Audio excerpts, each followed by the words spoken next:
to go. There are times I gotta see so many places in my head, so many places I could be. You can't stop me now. Never gonna hold me down. You can't stop me now. Never gonna hold me down.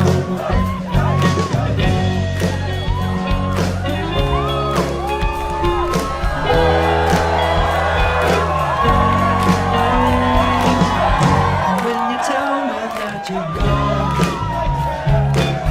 I know I've heard it all before.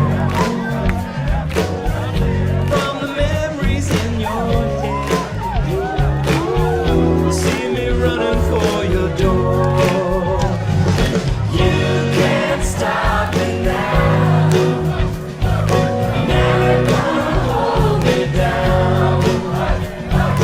You can't stop me now. Never gonna hold me down.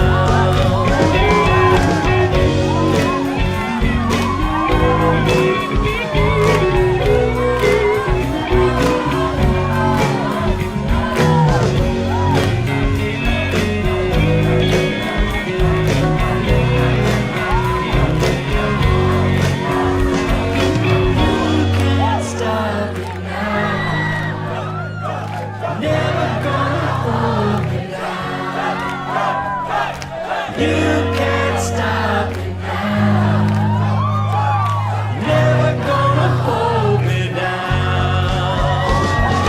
You can't stop me now. Never gonna hold me down. You can't stop me now. Never gonna hold me down. You can't stop me now. Never gonna hold me down. You can't stop me now. Never gonna hold me down.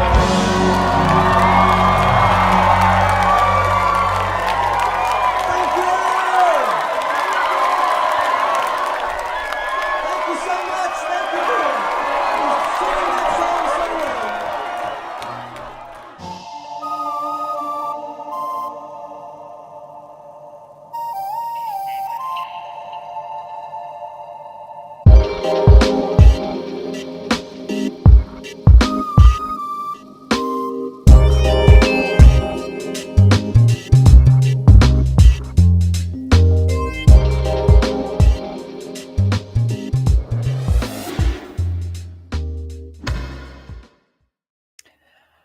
Hello and welcome to another SDAQ&A. I think we're going live. I did just press a button that, yep, I think we are. And my very special guest back again for more is Jim Wagner. Good to see you, Jim. How are you? Very good and good to see you. Yeah, great to see you again. I enjoyed our conversation last time.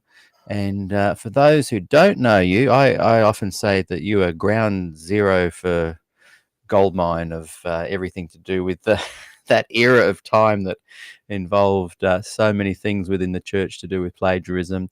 And of course, Walter Rea, who wrote the book, The White Lie.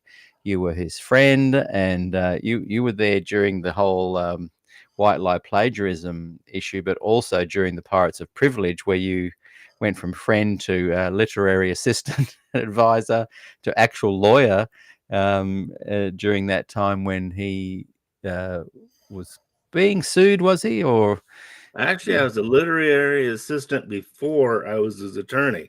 yes, I had not passed the bar yet. I just finished law school when the Glendale 1980 meetings went off, and so the months before that, I was working with Walter just as an assistant for free. yeah, a bit like that guy Bruce, was it that Bruce Kevin Weaver. mentioned? Well, I don't wholly remember what the relationship was. I know he was working in Andrews and came upon an unmarked file of material that was, laying about in the White Estate has a branch office at Andrews, and it was laying there. He picks it up. It's interesting. He copies it, puts it back, shoots Walter a copy. When the gap is between when he copied in and when he gave them to Walter and what the connection was, I have no idea. That was literally before my involvement. So that would have been, I don't know, 78 or the first half of 79, because by the middle of 79, I am involved in this. So he'd met Bruce first. They communicated first. Communicate first with this passing of this information. Yeah. Look, we'll come back to that because I want to talk a little bit more about there's that. much for me to offer on that. Much more to You say. heard it all. Yeah, I've heard it all already. But Kevin Morgan, who I interviewed the other day, mentions that Bruce was quite involved with giving a lot of information to Walter. I saw that in your interview with him, and just as he's shocked at the percentages that he says we all found in Ellen G. White being copied, I'm shocked at how much he said Bruce Weaver's work product was the product. It was Walter, actually being used by Walter inappropriately. That kind of annoyed me, actually, but. Because are you suggesting that maybe Bruce didn't have as much to do with the White Lie manuscript? It's the whole thing. I have no idea how his fits in together. This was years ago. So what was in that original couple hundred pages and what Walter had, well, by the time I got involved in the middle of 79, he was sitting on over 1,000 pages. I mean, he'd already gone. So if Weaver, now maybe Weaver and he continued, maybe Weaver continued to supply him things. I have no idea. But the original story was the unmarked file that was stolen. And by the way, Morgan cites that in one of his footnotes in his book, right down to that it was unnamed file. Yes. And it was, and I think also you've said in our last interview that Ray had been privy to this prior to that also. Oh, absolutely. Before he was even out here, it started early 60s, I guess it would be, when he was the pastor doing the funeral of a member of the Crest family. Crest family is, they were there in 1844, and as an honorarium, they gave him a copy of a book that had been in Mrs. White's library. She had given the Cresses, had Ellen G. White's signature in it. Wow. She had given it to the Cresses, and the Cresses gave it to Walter. Because Walter was a Ellen White fanatic. He did 3 cuttings of books where you go to get his cuttings, Old Testament biographies, New Testament biographies, and Daniel and Revelation. These are available at every Adventist book at Adventist Book Center. That's what Walter Rea was. He knew as Ellen G. White. Those are 3 books of nothing but Ellen G. White. He was a literary assistant for Ellen White. Yeah. We've got literary assistants coming out of the woodwork. He created those books. Yes. He didn't have Marion Davis helping him. No, he was Marion. Yes. And I was listening to another podcast this week, mental blank who it was, but he's going to be coming on the show soon. Anyway, I'll come back to that. But he was talking about that even if you get come to terms with the plagiarism and all of this kind of thing, the narrative post 1919 through the next several decades, the narrative that the church was presenting was that, hey, she had little education. These words came to her from God. Look how amazing these books are, Desire of Ages. They were definitely putting her on a pedestal in such a way that was designed to kind of make all of us, the members, fall for this, what an amazing God-given gift she was given from God to the page kind of thing. And so he would have been fully entwined in that narrative, and to think that she may have borrowed, paraphrased, copied in any way was a shock for his generation. That now are you talking about Walter? Yeah, Walter, and in anyone that was influenced by the church's narrative during that time. That's funny you would bring it up that way. I was thinking that was going to have to be an issue that I was going to have to bring up. There's a couple parts of the narrative about Walter that the church is so permeated that you find it in every Adventist site. It's in your psyche. I see it. It's certainly in Morgan's psyche. Walter was ill-equipped. Like, he had a simple view of inspiration. They constantly used it that he had a simple view of inspiration, either or sense of inspiration, and that he just didn't have the educational chops to be what a true historian like a Veltman or a Grable or the like could do in his comparisons. He didn't obey the rules that are out there for determining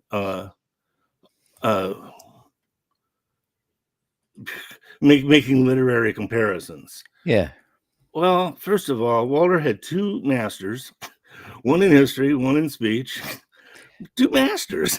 Yeah. He wrote an article for an Adventist publication, 1965, the Claremont Dialogue. It's online, you can see it, where he talks about inspiration, and yet they keep saying, oh, he had this simplistic, like a fundamentalist in a Protestant church view of inspiration, a Hal Lindsey view, Lindsell, excuse me, Harold Lindsell view of inspiration. And what's so interesting about that is what that boils down to. What Lindsell's position is, what Lindsell's position is well, first of all, there's a word for it, plenary. Secondly, it's not a word that you use regularly in your vocabulary. Just read the General Conference notes any given year. First, they have a plenary meeting. That's everybody. And then they break down into their sub-chair, all their committees, and they come back for another plenary meeting. Plenary means everything. And a plenary view of inspiration is God's part of it all. It is inerrant. And they go hem and haw. But Morgan's whole book is a forest for trees problem, where he's right down to justifying prepositional phrases were okay. He goes through the McAdams and one other paper that was big at the time in the 70s, and now here he is 30 years later, combing through them carefully, weeding out just some realm of justification. He talks to them. He's had contact with Walter, with, I forget if it was Grable or McAdams, Butler, one of them, and they say, "Are you going to correct?" He's done his research, and so therefore, are you going to correct them? It might have been numbers, as a matter of fact, and they just said no. It's, I mean, So they the, recognized that he was scholarly in his approach. well, it's again, it's a forest for a tree problem. The problem is, what is your hermeneutic? You know, you want us to use the big words? We know the big words. We might want to just plunge into the little agenda we put together here. Yeah, what just before we do that, because I'll just quickly bring up onto the screen, you wrote this article called Inspiration Reconsidered. What year did you write that? I wrote that 8 weeks after the Glendale meeting. And that's going to form the basis of this conversation today. We're going to get you to read the article, Okay. and we'll bring it up onto the screen. But before we dive into that, I'm just interested if you can recount how you met Walter Rea. He was my pastor. He was your pastor at your Yeah, church. at the Long Beach church. He'd been my pastor for a while, but he and I weren't close. You know, he was the guy that gave the sermon every Sabbath. I was involved in Sabbath school and all, but you know, I was in law school. I had a wife, 2 kids. I know I didn't do a lot of volunteer work through those years. You had other things going on. And just having a quick look at some of the comments, because what we'll do is we're going to ignore them during our main bulk of the conversation. Then we'll have a short break, and then we'll come back later to some of the questions. But I'll just quickly bring up, I think Stephen Beagles may have written that. Ellen White received visions. Most criticism can be explained. Prophets do not have to be perfect in all respects. Any thoughts on that comment, or we'll just take that as a statement? Saying that she received visions is an act of faith. I'm not saying she didn't. Most criticism can be explained. That's a generalization that it just goes down a couple of cul-de-sacs. It's something that all of a sudden the trees do matter. And prophets do not have to be perfect in all respects. Oh, heavens. Moses killed somebody. David killed somebody. You know, you can go on and on. Yeah, the Bible's got a lot of people that have troubled biographies. The troubled biography isn't the problem. The problem is the message perfect?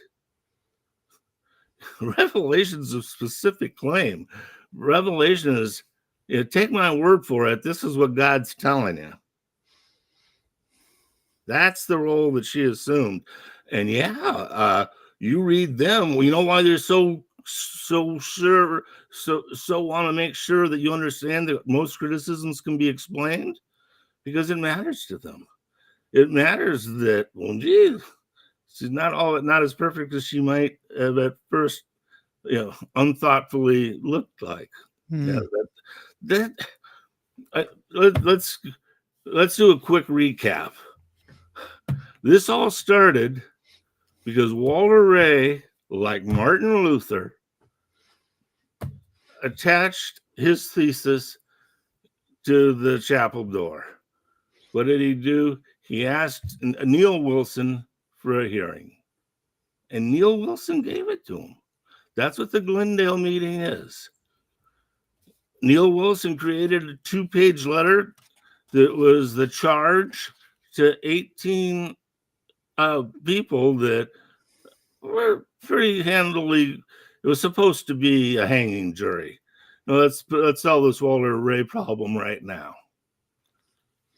Walter literally only spends a few hours presenting his material. You read the notes, the official secretarial notes of that meeting. And by the way, if anybody has those tapes, I am interested in a copy. To present a thesis. Our thesis was framed by Neil Wilson's charge. We said we can prove there's enough copying, provable copying, that the average person in the pew is going to be surprised. That's something, when I say that to you, you know what I mean. I'm not being tricky. I'm not being, that I didn't give you some exact percentage or some exact weight or some exact date. Doesn't mean we did not communicate. My goodness, we in our law, we had a Supreme Court justice doing a pornography hearing, famous law on pornography, case on pornography, and he says, "Well, I can't define it, but I know it when I see it." And even just their awareness that what was coming forward was going to rattle the cage, and we're saying people are going to be challenged. Walter and I were saying, in a nutshell, from two different places, him from the pulpit, me from the pew. Hey, I've been in this church a long time, took everything real serious. I know what I was taught. Yeah. This fact conflicts with what you're teaching. Exactly. It has nothing to do about my view of inspiration. No. Yeah. You've said there what I was trying. My view of inspiration. You've said succinctly there what I was trying to say before, that the narrative of the church was to create this kind of image of Ellen, a bit of a fairy tale, during the post 1919 Bible conference, and so they were aware that when this information did come out, it was going to really challenge people in the pew. So it doesn't matter about all the other stuff. They were aware this is going to challenge people. Why was it going to challenge people is the next question. And then now let's look at the other side of the argument of what's wrong with Walter. His plebeian understanding of inspiration. So on the one hand, the evidence is going to shock everybody in the pew. On the other hand, for all of this very small cadre of elite, well, everybody's known it. The church has never really hidden it. I know. They keep both. You have no problem looking on any Adventist site and finding those two storylines. I know. What are your thoughts on that? Like, on the one hand, they're going, "Oh no, this is going to shake people in the pew," and on the other hand, "Oh no, we've known about this all the time." The whole time. And right from the beginning, Ellen's been talking about it. What does that reveal to you? What's going on? Well, then all of a sudden, now I'm talking to the big guy, Shakespeare, Hamlet. I mean, you think of no, it's not Hamlet, but you think it's my goodness, excuse me. Is that the protesters too much? Protesters too much? You see why the King James Bible gives me trouble. Yeah. Yeah. And we were saying off air, there's something slippery about some of these apologists where they will, "Oh, no, nothing to see here. We've known that all along." But behind the scenes, they're panicking. The leadership. Here's the thing. They always assume it's from Beth. Let's talk about Ellen G. White. If she was a prophet, was she inerrant? Yes or no? If she were not, what is the hermeneutic? Well, I think it's Morgan says, the Bible's got 773,000 words in it. I didn't happen to know that. Well, it's an interesting number. Mrs. White produced tens of millions of words. So obviously she needed literary assistance. Yeah. This is your argument for her using literary. It's just mind-boggling that you're reading this stuff. Yeah. I guess so. Goes into a loop. Constantly. They just don't. They do not see the. But the one thing they know is that we're victims of our naturalistic view. Yeah. If you only had their understanding of inspiration that they cannot say in 25 words or less, it's like you need to know the secret handshake. Yeah. And it would seem to me that if they're the theologians, they're the ones that are supposed to articulate a doctrine. And in fact, when you look up everything they write about the doctrine, you're going to see very much with this article. This is how Walter and I framed the we used Neil Wilson's letter to give us the metric, the shocking of the people in the pew, and now I'm reporting on it. See me as a reporter. Yeah, Here and am. I love that you wrote this just soon after Glendale, Yeah, so they it's can fresh still in your head. And it's our focus today, inspiration reconsidered, and we'll get straight to that.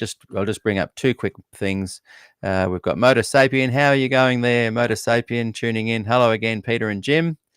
I'll give Ray a bit of a plug here. He's saying, when you're done watching Peter, go to Defending the Biblical Roots of Christianity. Professor Rob Solberg battles Hebrew roots heretics who have roots in William Miller line Adventist heretics. So, yeah, I don't mind giving that a bit of a plug. We've got YouTube comment, philosopher. Good evening, all. And I think just quickly, Stephen Beagles is just replying to some things we just said there. Read his last comment.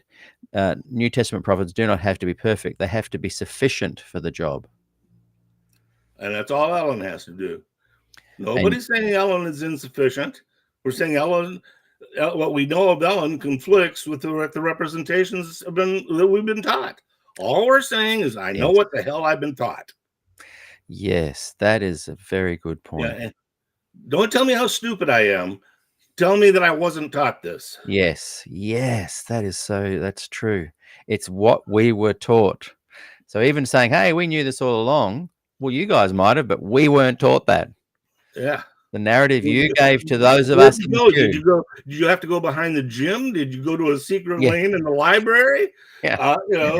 Yeah. Your generation, my generation, Walter Rea's generation.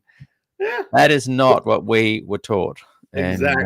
You've nailed That's that. That's all we said. We use really, you want to call it simple? Okay. And here's what we simply did. Yeah. We said we weren't taught this, and it would surprise people in the pew. Yeah. We dummies came up with two pretty damn good questions there, didn't we? Yeah, exactly. And Adrian Anderson has just written, Jim nailed it there. Yeah, that's a good segue into the article. We're going to get you to read it. It's not lengthy, but it's not a oh, hang on, we're going to bring this up because Stephen Beagles has just agreed with us there, which is good. I like when Stephen agrees. Yes, the E.G. White estate created the myth of Ellen White, and I think that's something a lot of the gospel Adventists that are more along the forward lines, who still incorporate Ellen White into their belief system. You can't leave out. They're blaming the Ellen G. White estate. You can't let the General Conference not also get the blame, and you cannot let the Adventist intelligentsia not get the blame. Yeah. No. Again, it permeates more than just. Walter had two masters. I've got a Juris Doctorate. I do understand how to do the research right to an ass, and I know the original paper that he read word for word to begin the meeting. We gave them their whole case. After she said this, and the Great Controversy introduction, Nichols, the 1919 Bible Conference had this happen to it. Nichols came out in 1951. And if you weren't in the intelligentsia, you would not have known about Grable, McAdams, or Butler, or Numbers even. And in other words, we very properly framed. We made a historically accurate framing of the question, and we ended up getting an 18-0 vote. That there's a hell of a lot more there than we thought. And so here I'm now. See, this is just pretend you're reading a newspaper now. This is me sending an article to the Review and Herald. 6 weeks later, The ink is still wet from the meeting here. Yeah, exactly. Okay, and so here's what I write Yeah. to him. And And pay attention to the epigraph of the beginning and yeah, the end, yeah. because they're both EGW quotes. And I know we're poised Oh, on no, just excuse about me. we're No, poised no. on I just start about with EGW, but I yeah. end with the Bible. Yeah. And we're just keeping on the brink of going into it, but I just as I really want to bring up Test the Prophet, who has an incredible YouTube channel. Go and watch it. I did see it. I've watched you like those episodes many times, and he's saying they knew it all along, but had to hire Ramek and Veltman. Exactly. And Test the Prophet. Not sure if you got my message. Really keen to get you on the show to kind of do a similar thing that you did with I'd be Miles. pleased to. Yeah. Yeah. Just tell them to email me. I'll look for it. All right, here we go. I named it Inspiration Reconsidered, and this is an 1890 quote from the Review and Herald. We should all know what is being taught among us, and if it is the truth, we need to know it. Hey, let's So bring it on. We're going to be teaching the truth. We'll bring it on. The meeting occurred January 28th and 29th in 1980. That's interesting, isn't it? What a big year that was. Like August was Glacier View. Oh yeah. Okay, so we're going to start reading now, but what I was just saying before is it's a reasonably long article, but I don't like cherry picking from these kind of articles. I want to just get you to read the whole thing No problem. in your voice, your We'll article. And I think it's going to be, sit back, relax, absorb it, but it's a great resource for people to come back to later as well. So here we go, handing over to Jim Wagner, reading this article, which you wrote just soon after Glendale. An unusual meeting occurred January 29th, 8th, 9th of 1980 in Glendale, California. I was the only lay observer present, and as such would like to address the topic of what this meeting was about and why it was so important. Soon after the 1858 vision in Lovett's Field, Mrs. White was informed that, quote, some of the things you have told us sound to me quite a bit like a book I have read, unquote. That was J.N. Andrews was assured, though J.N. Andrews was assured that Milton's Paradise Lost had no impact on Mrs. White's exposition of this vision, subsequent writings indicate that she did read at least portions of this classic master. Many times since 1858, various degrees of literary dependency have been attributed to the work product of Mrs. White.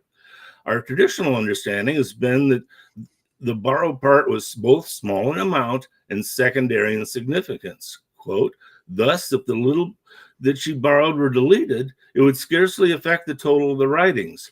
But much more importantly, it would not affect the quality and the force of the message that it contained in her writings.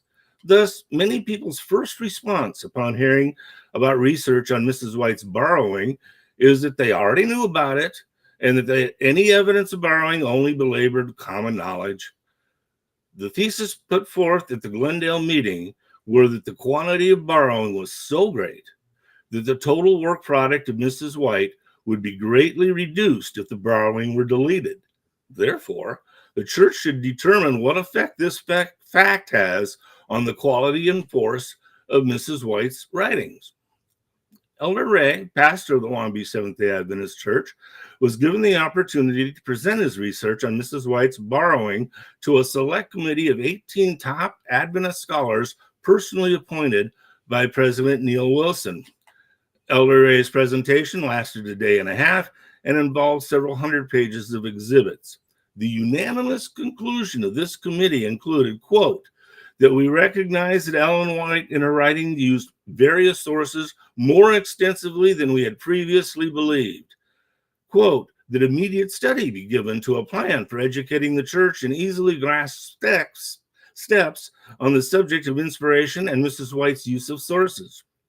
3, that we express our appreciation to Elder Rea for the enormous amount of work he's done, and finally, that we express our gratitude to Elder Neil Wilson and Prexad for arranging this 2-day committee meeting and for their readiness to consider our recommendations. I was an indispensable non-speaking, non-voting participant. I located restrooms, chased down refreshments, distributed exhibits, and performed other vital functions. In return, I was able to see my church face a serious issue. For the layperson everywhere, I would like to express my gratitude to Elder Wilson for the creation of this forum. As a layman who has taught Sabbath school for 10 years, I believe that a fuller knowledge of Mrs. White's literary indebtedness will have a direct bearing on one's understanding of the concept of inspiration. As F.D. Nichols said, quote, "No one believes more fully than do Seventh-day Adventists that there is a distinctly supernatural and thus miraculous operation involved in the manifestation of the prophetic gift. The divine inspiration of a prophet, whereby he presents to us messages that are different in quality and authority from the message of others, is obviously a manifestation of the supernatural. Beyond the two great scriptural tests of Isaiah 8:20 and Matthew 7:20, there have been three qualities held up by denominational writers as obvious manifestations of the supernatural element of inspiration. One, the first-hand or eyewitness quality of a writing. Two, a wholly accurate, correct, true work product by a fallible person being instructed by the infallible Holy Spirit. Three, grand designs and spiritual truths in her writing that no other current writer could have presented. Present research greatly limits these understandings of inspiration. For instance, Elder Rea's research shows that Mrs. White borrowed from night scenes in the Bible by Reverend Daniel March to relate Jacob's encounter with the angel as related at page 197 of Patriarchs and Prophets. In this scenario, Jacob is alone. Suddenly, a strong hand was laid on him. He thought it was the enemy. This enemy and Jacob wrestled all night without speaking a word. Not until he was crippled does Jacob understand the heavenly nature of his adversary. And then he clings to the angel and pleads for a blessing. So pages 118 through 119 of the Spirit of Prophecy, Volume 1.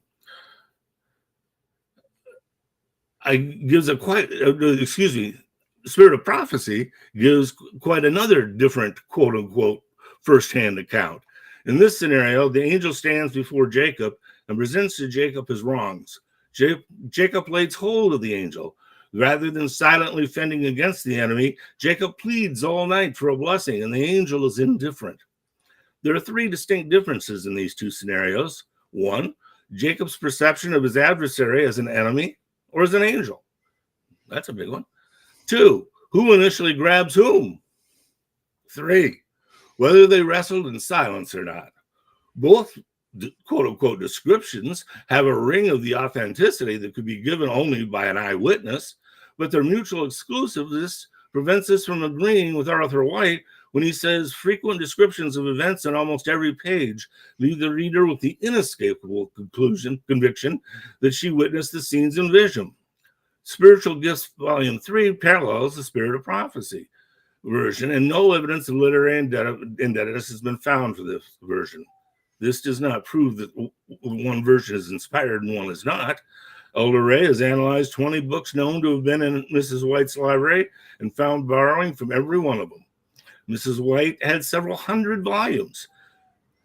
Deductions from negative evidence is always speculative and presently clearly premature. Further, this example spotlights the need to study the impact others, such as secretaries and advisors, had on Mrs. White's work product. Mrs. White constantly reminds us that God would not have us believe without evidence. The argument that her work product is without significant error has probably caused more misuse and misunderstanding of inspiration and Mrs. White than any other factor. There is both the patent problem of acknowledged errors in her work product and the latent problem of her making work product apply to a time and place she never intended. Trained medical people on the weight of evidence accept Mrs. White's statement that pork eating causes leprosy or wig wearing induces blood to excite the animal organs of the brain and thus causing unnatural recklessness in morals. This raises the question of at what level of literalness do we use Mrs. White as authority? A.G. Daniels responded to the health message by being honest and true to his sense of what was the right thing to do. I have eaten pounds of butter at her table myself and dozens of eggs. I could not explain that in her own family if I believed she believed they were the Lord's own words to the world. Mrs. White reminds us that no human being is infallible. If they are not fully consecrated to God at all times, they will weave self and their peculiar traits of character into what they are doing. and will put their mold upon the work and fashion men in religious experience after their own pattern. As we read our Bibles, we are sensitive to the foibles of godly people such as Moses, David, and Peter. We even derive an inner strength from the knowledge. Present research is reminding us that Mrs. White was human, and her perceptions were molded just as ours are. She could have predispositions on dress, literature, race relations, unions, and health, which affect her religious experience, such that this consecrated woman's beliefs on these and other contemporary issues were and should be peculiar to her time. Present research shows us that we cannot uncritically rely on information given by Mrs. White. She did make errors, just as every fallible human has. The will of God is expressed to each Christian as he prayerfully cultivates a living faith. Our traditional indicia of the supernatural element of inspiration cannot serve us in light of today's research. In 1970, Roy Branson and Harold Weiss wrote, "It should be clear by now that among the top priorities of the church ought to be the establishment of more objective ways of understanding what Ellen White said. The church needs to see a coherent whole in her wide-ranging writings. To find a consistent method of her interpretation for these writings should be an essential and immediate task for the church. This is a challenge for each member. We must keep our minds open. Let's keep open minds and not assume ill motives in those who would find and present the facts. We can believe in Mrs. White's inspiration and still acknowledge that we have much to learn about inspiration. We are already learning that inspiration is not so much a gift of knowledge as it is a gift of wisdom. To use inspiration as an answer rather than as an approach is to attempt to live someone else's Christian experience. Quote, "It is important that in defending doctrines which we consider fundamental articles of faith, we should never allow ourselves to employ arguments that are not wholly sound. Faith in a lie will not have a sanctifying influence upon the life or character. No error is truth or can be made by repetition or by faith in it. Sincerity will never save a soul from the consequences of believing in error. The Lord does not want us to have a blind credulity and call that the faith that sanctifies." All of that was Ellen G. White. And I close with the epigraph. They said to the woman, "We no longer believe just because of what you said. Now we have heard for ourselves, and we know that this man really is the Savior of God." John 4:42. There you go. Wow, what a document.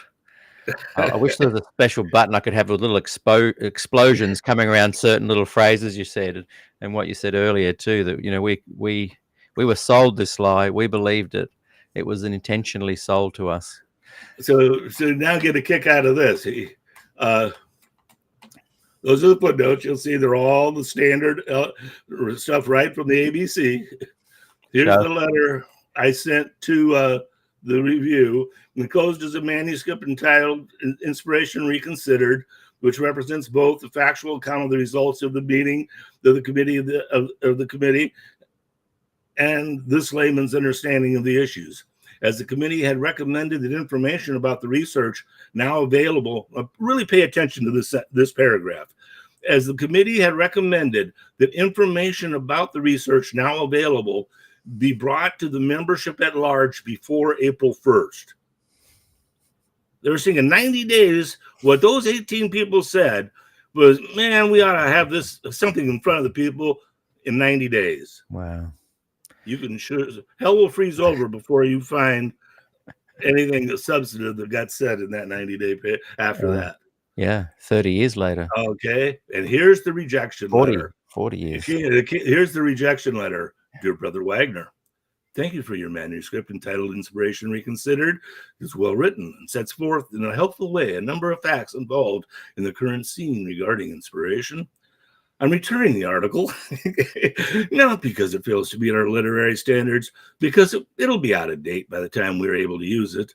In your letter that accompanied the manuscript, you mentioned that the committee recommended that information about Walter Rea researchers be brought to the membership at large before April. Well, independently of this recommendation, I had accepted Elder Calkins' article last October. Isn't that wonderful? Last October, he had an article authorized which occurred 3 months before the Glendale meeting. It was sort of like how the white truth came out before the white lie. Mm-hmm. That's why it's always hard. That's why it's hard to call, say Trump does everything out in the open. They do everything out in the open. So it's hard to say there's a conspiracy here. And we got, Wilson's got something coming out on March 20th, blah, blah, blah, blah. We got more stuff coming out in April. But thank you again for submitting your article for our consideration. We do not want an overkill. Just go back to that last line they were saying. Yeah, we do not want an overkill on the matter of Mrs. White's methodology, but it may be that a bit later, as the picture clarifies somewhat, we may want to give a further report. Yeah. But how old were you at that time? Well, 1980, I'd have been 29. Yeah. And part of the reason we're still having this conversation 43 years later, 40 plus, is because they're still not addressing it publicly from a leadership position. And see how I don't let them talk in conclusionary language. I use real specifics. Ain't that Jacob's Ladder a fun one? Yeah. And meanwhile, there's Morgan in this book. He starts out, I'll be goddamn. He starts out with, you want proof that she's a prophet? She held this heavy book for half an hour. It's in there. I couldn't believe that's how his book starts. Page 5, you carry the heavy book. Yeah, and he and I chatted a bit about that. And there's two accounts. And as I'm reading the second account, so for those that 16 pounds, I think that's 7.5 kilos. The second account of an eyewitness that was there said that Ellen, aged 18, holds it up 45 degrees, not 90. I got my degrees wrong, but anyway. And for a few minutes. And an 18-year-old girl could hold 7.5 kilos up for a few minutes. And the account that says, the myth where she's holding it up high and pointing to it and getting the accurate texts and holding it for over 30 minutes was Loughborough, who as I'm reading it in the interview with Kevin, I realize he wasn't even there. He's recounting something that I think his sister told him or a friend of hers or something. So these eyewitness reports, why do the people put more weight on something that it creates this kind of parlor trick myth to confirm everything? And then if you're cornered on that, the answer is, well, the analogy there that she's portraying is that let's hold the Bible up, but it's the Bible that's the most important thing. Well, why are you using that? Why does it have to be held up for 30 minutes in a kind of paranormal way, if that's the simple point you're making? Well, I mean, Jesus fed 5,000 people and healed a lot of people. Now you're into where's the role of a miracle on that? I'll just stick with what's written and tell you what my problems are there.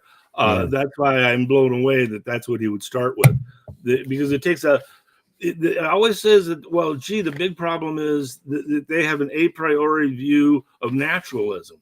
No. From a reasoning point of view, the big problem is an a priori view that there's something supernatural. By definition, you accept everything as natural. What's at issue? The proposition, what needs to be revealed to you, but for revelation you would not know about, is this personal force beyond nature. Yeah. That's the way the burden of proof lays. I know this. Now you're in my world. I know what the rules are. And that's now you're in the pure logic. This is how you make a program when you're computer programming. What is the root place? What is X and where does the X and Y axis fall? Right here. It's a spot in an argument that the burden of proof begins at. And the burden of proof comes with, hey, there's something beyond nature. Yes or no? Mm. Mm.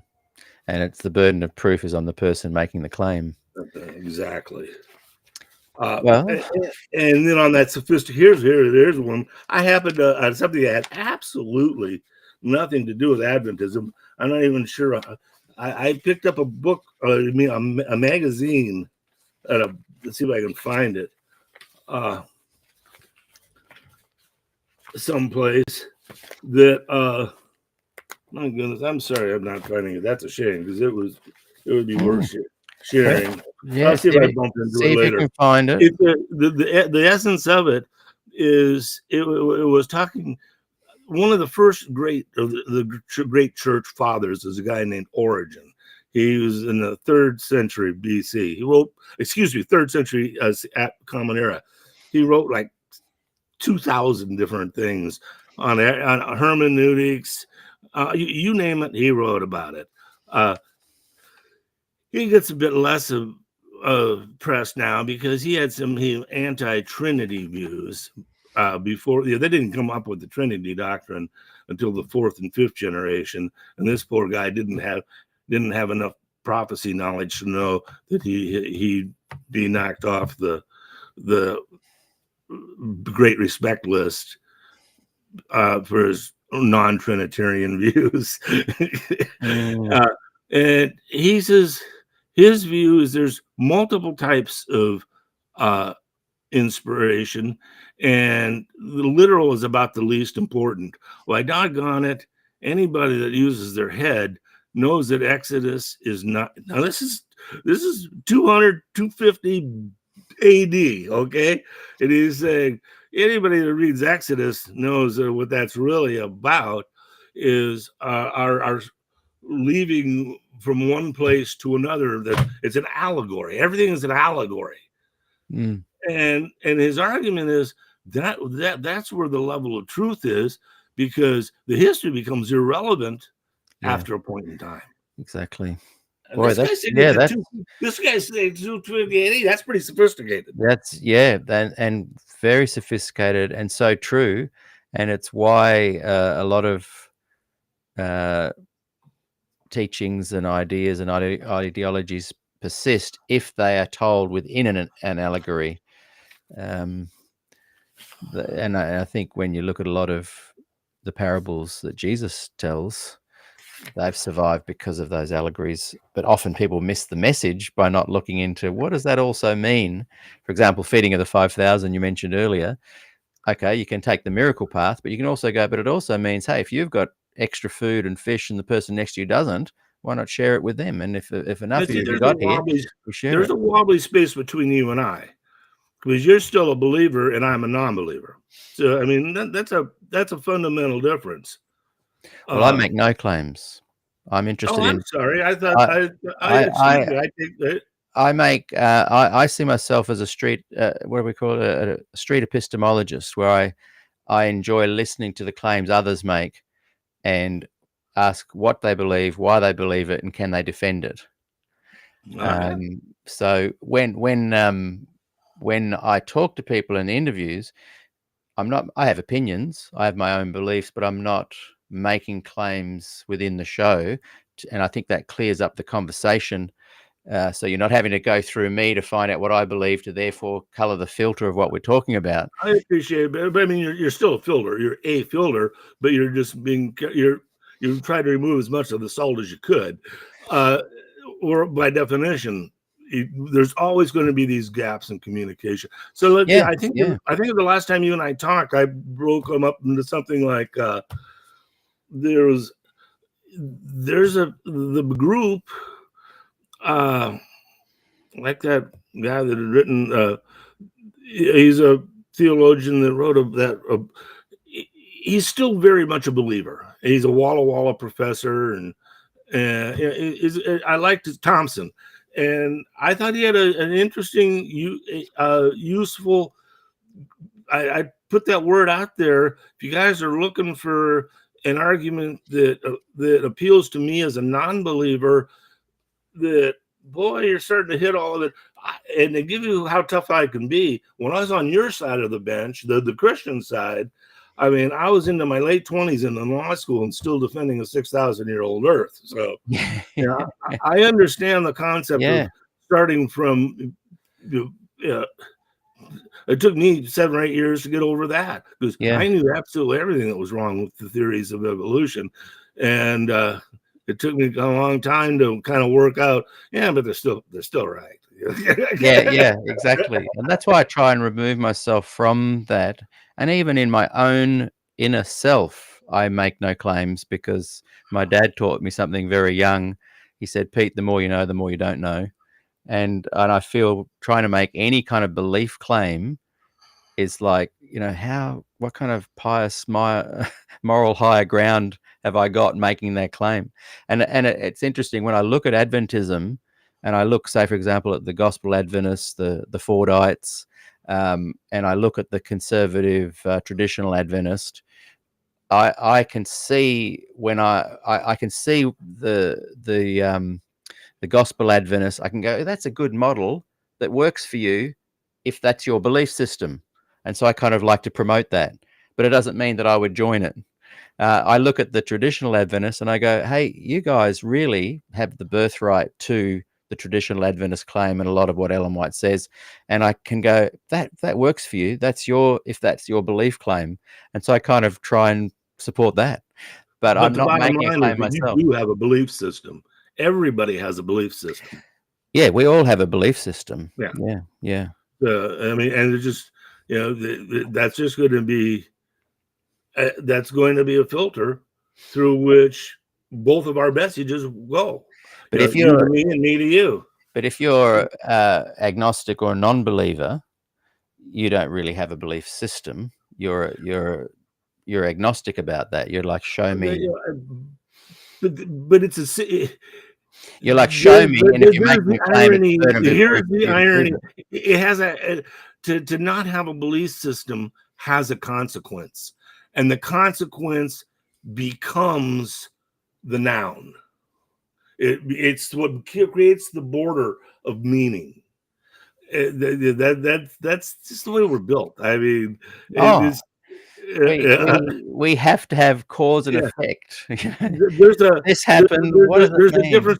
We have a prefrontal lobe. Most animals don't have a prefrontal lobe. We talk about our left brain and right brain. But the big thing is we're both I and we're both the subject and an object to ourselves. We're thinking about our thoughts. Exactly. Consciousness is a weird thing, baby. Yeah. And consciousness, it has a measurable time gap between your physical response. We're still an animal. Yeah. And so that's why we lash out before we've thought through. And so there's always really built into the wiring realities. Yeah, we've got the primal instincts of always trying to work out the cause and effect, that metacognitive process where we're thinking about our thoughts and analyzing them. But at the very cradle of waking up to who you are as a mammal, there's almost an absence of belief and an awareness of observation of others' beliefs. And seems to be... You have an is, but no ought. Yeah, exactly. The older you get, the more you develop the I, the more you have freedom. The more you have, the more things and freedom is, what is freedom? Freedom is responsibility. You are making the decision for the way you are literally spending the next minute. Yeah. I mean, you grab hold of the problem right from the consciousness. Consciousness is the boss at that point. You can get to where it's not. You can get back to reflex, but that's not necessarily a good place to be. I don't want to be in a fight. No. Yeah, we have responsibility and discipline, but like you say, there's studies that show that we often act before we've even thought about it. which brings in the whole. We're going down a tangent here, but it brings in the Well, whole that's what freedom I of was just trying to choice. say that agnostic has borders, the same as saying I'm Catholic has borders, or a Buddhist has borders, Mm, or any other. I'm Marxist and have borders. mm. Borders. Well, to say I'm agnostic has its own built-in borders. I think though the agnostic borders are inbuilt at a primal level, whereas the Buddhist, the Catholic, the other religions, their borders are an already existing parameter and a template that they've bought into. The primal borders of agnostic are I put guess the forth way you'd upon you argue by that the is that every by single one nature. of them has a concept, and an agnostic has been unable to form a concept. Say that So, again. I'm a bit cut out.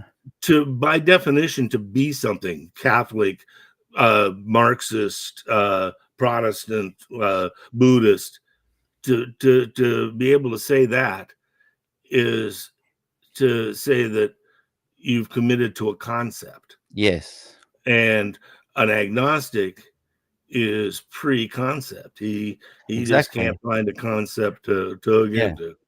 that's what I'm Man, saying. Yeah, man, you always say now things. we gotta go someplace and smoke. Yeah. You always say things more succinctly than I do. But yeah, that's kind of what I'm saying as well, which to me, therefore, teases you apart from those who take on worldviews and belief systems. Hey, let's, sorry, everyone, we've got a wonderful little tangent there, but I think it's important to understand where people are coming from. And I'm often misunderstood with my involvement with these topics because A, why are you giving Kevin Morgan a chance to talk? Or B, why are you giving Matthew Lucio a platform to talk? No one wants to let people talk. And I enjoy finding out what people believe, why they believe it. But I love the little bit of juice there where you can go challenge, can you defend it? And I think that's a healthy thing. So, what was that document you said you were going to look for? I thought I'll bring up a Oh couple of no, it comments. wasn't a key document. It was just some notes I had made for tonight, and I have no idea why I've been I able see to what you're lose. saying. Yeah. Hey, I'll bring up a couple of comments. We've got Faye watching from Barbados. Great to have you here again, Faye. And we have, this is Jesse David Tasker. He's got the day off and he's liking this gym guy. That's Thank good. you. And we've got Kay Judge. She has written, I wonder what overall effect the different view of Ellen White has on those who are taught diverse perspectives. It would be interesting to analyze the secondhand views of Ellen G. White and the effort on regular church attendees. I think it would be very, just going to read off the side here. I think it would be interesting. I think it would be very greatly depending on who was passing on the message. Thoughts on that, or we take that as a comment? Well, the problem is I don't know which way they're leaning. In other words,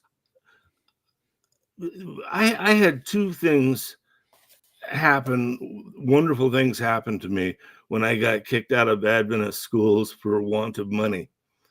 I had to go to public school, and the Adventist school wouldn't transfer my transcript there until because we owed the money, and so, I had been in the Adventist from 7th grade through the middle of my 11th grade, and in 11th grade they had started this first speech class at Linwood Academy. They never had speech before, and we even gave a speech early the first semester at a service club.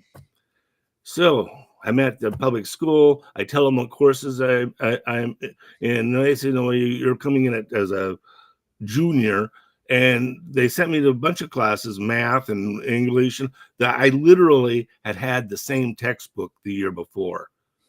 I said, oh, you guys are a year ahead of us and all that. So tell us about the speech class again. I said, well, we went into a speech tournament.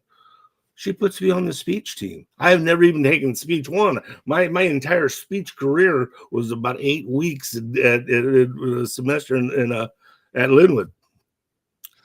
Turned out to be wonderful. I got introduced to forensic debate, where, gosh, you argue something, wage and price controls, something important, and you write an affirmative, an hour later, you have to be equally persuasive the other way. So that's very close to your being an agnostic. Only I am using concepts. I recognize very quickly a conceptual framework for different arguments at the same time. Yeah. Most people don't do that. They go to the concept they have and stay there. Exactly. It's hurt me a bit. Sometimes people find me cold because I'm busy thinking of the other side. Yeah, but that's healthy, and that's why you are able to have that discussion with yourself to get to a point Well, that that's very nice of you to shows. say so. Well, it means you get to balance out, and eventually you go, yeah, okay, I probably can't defend that one anymore. Or The other thing, by the way, was my wife. Mm, I've been married over 50 years. that's awesome.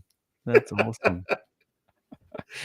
Hey, we'll bring up a couple of more things here and see what your responses are. Moto Sapien has written, that's a pretty stout point, and I think one that the church really needs to address. This is the one we were saying about the narrative that they've sold a lie to us. The church as a corporate entity has sainted Ellen G. White, and that's led to most of the problems we see today. And in many ways, there's an ongoing sainthood by just simply not allow people to talk about things. For all I know, she was a saint. Once again, the guys in the Bible, they committed murder. You want duplicitous? Is there anything more duplicitous than the way David took Bathsheba? Mm. I mean, that is just one, and he's supposed to have written half the That's Psalms. disgusting. Like, I know. Yeah. I mean, let's put her husband on the front. Not a good guy. Let's put her husband on the front line so I can take her. Yeah. It's disgusting. That is bad. And is that a little bit of the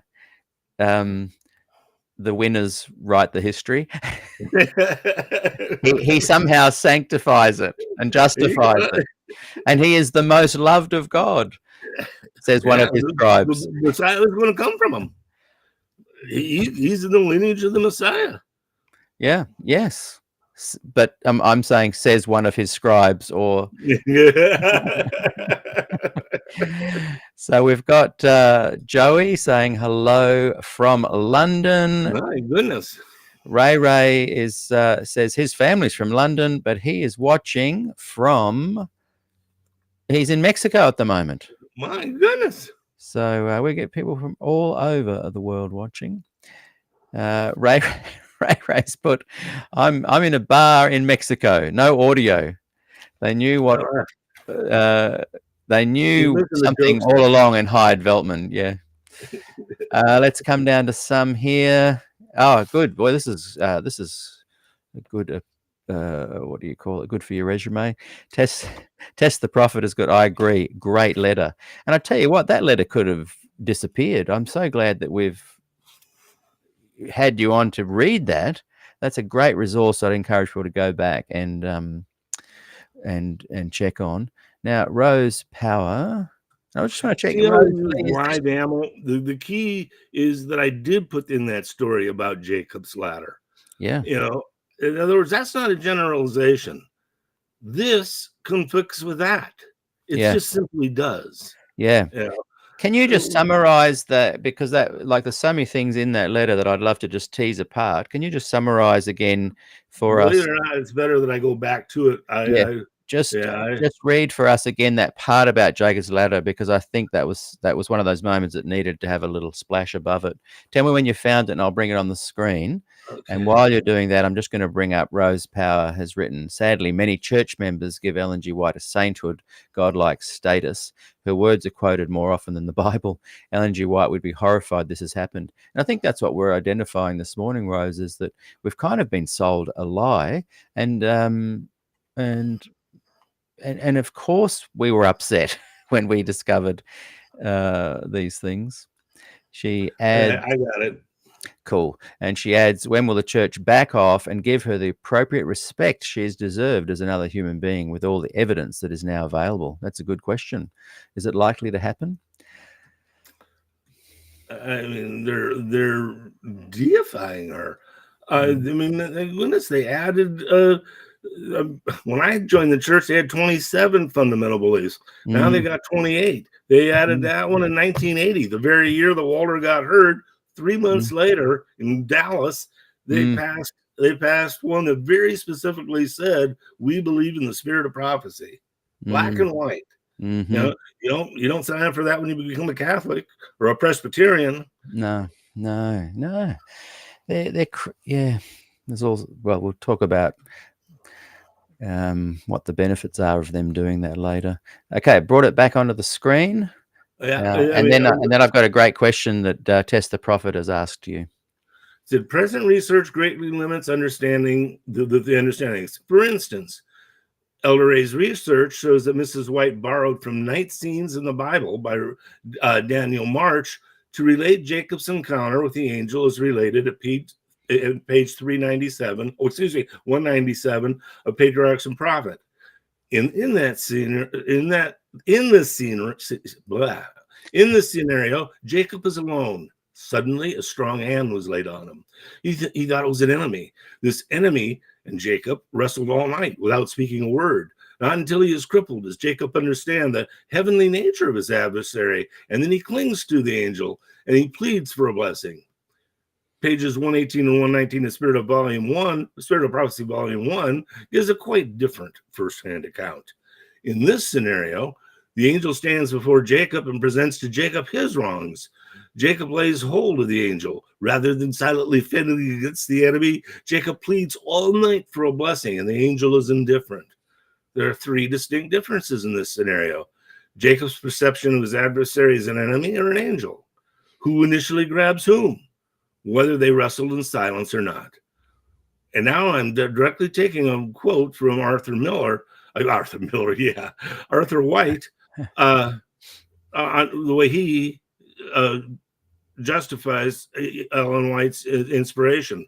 Both descriptions have a ring of authenticity that could be given only by an eyewitness, but their mutual exclusiveness prevents us from agreeing with Arthur White when he says frequent descriptions of events are almost every page leave the reader with an inescapable conviction that she was witnessed the scenes in vision.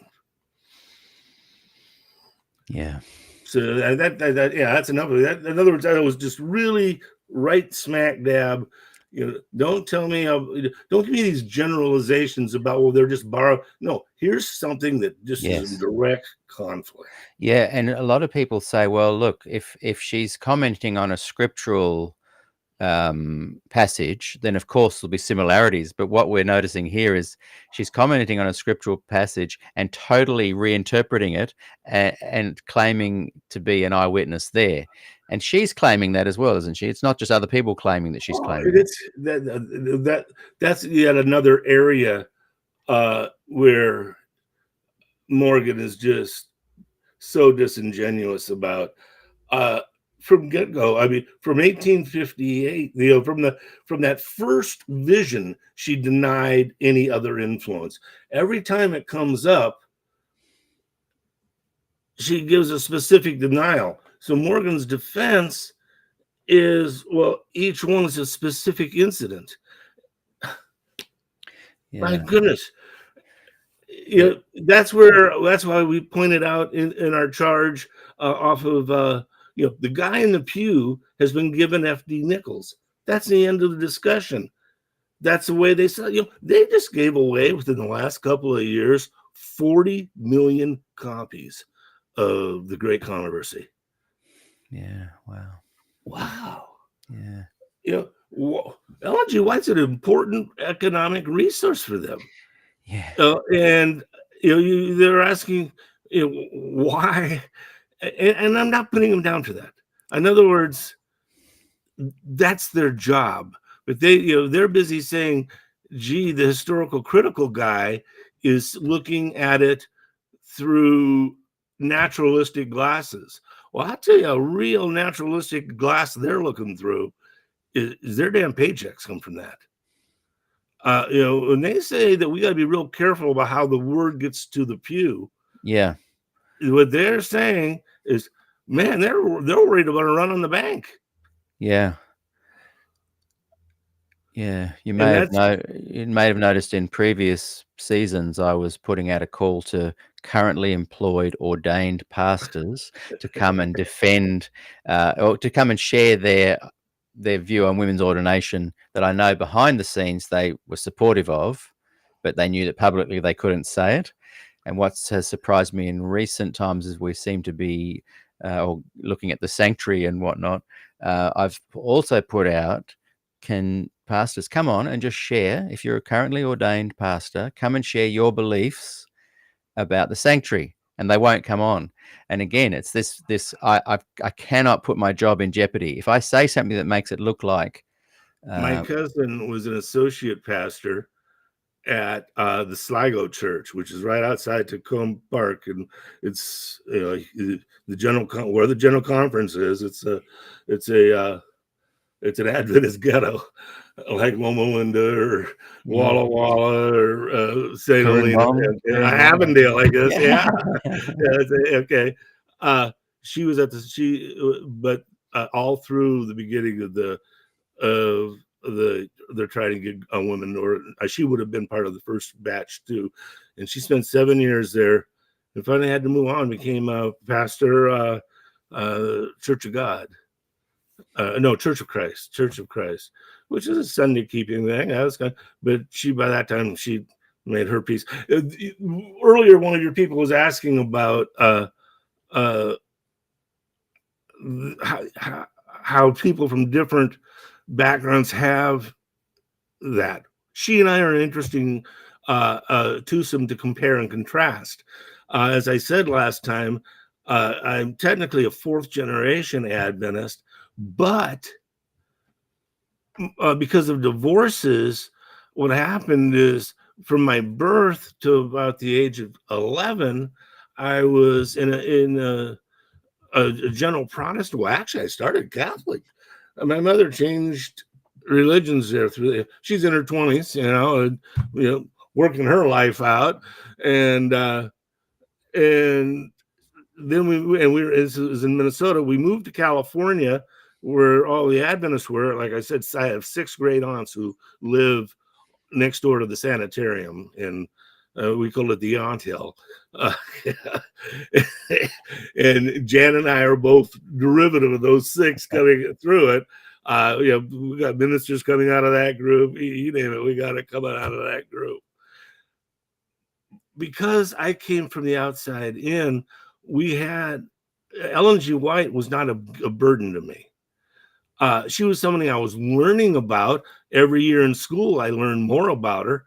And that was from 7th grade through 11th grade. But I was taught that she was not the key to salvation.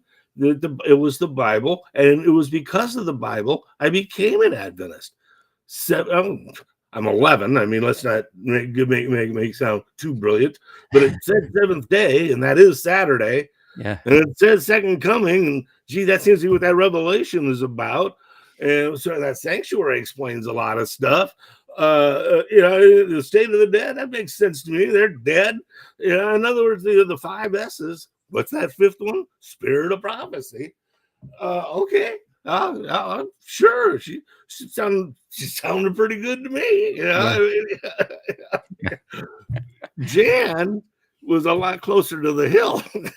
right. She was in the environment where she's the third generation where everyone's looking over her, and they're telling her about Ellen G. White literally every day. Yeah. Ellen White was a cross for her to bear. And she went on to be a minister. I mean, obviously, she wasn't because she was a wild and crazy girl. She's doing her damnedest. The whole situation is she's trying to be as good as humanly possible, and it's still not good enough. That's a terrible thing. That's just a terrible thing. I didn't have that. I've been lucky that way. Yeah, I had a similar experience to you. I baptized at 11, and I lived here at Avondale growing up, and my dad was a lecturer there and mum was a teacher, and it was a much softer, kind of a wonderful Adventism. Like I call it Avondaleism. It was there wasn't much of the scary. I would only get my scary stuff if I visited other local churches, Sabbath schools or something, and they'd start talking about things. I'd go, "What? Time of trouble? What? Hide in the hills?" Some people thrive with all those rules. Thompson seems to be one of those. Mm. I Is that Alden? I admire I admire his at peacefulness with Ellen G. White that way. I mean, he's a vegetarian.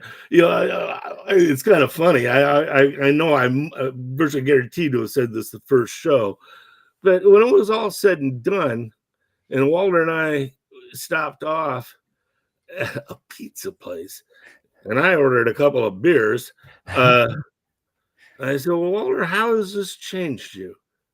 And I'll never forget, he said, "Well, I eat a little more cheese."